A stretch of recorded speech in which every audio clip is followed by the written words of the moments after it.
Uma exposição em São Paulo quer alertar a população sobre um tipo de câncer. Sistema imunológico de proteção fraco.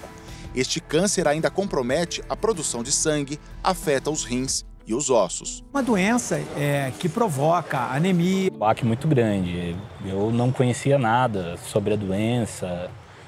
Paulo, no Museu da Casa Brasileira, mostra em painéis de LED o que é o mieloma múltiplo. Eu ando, caminho, faço trilha, danço.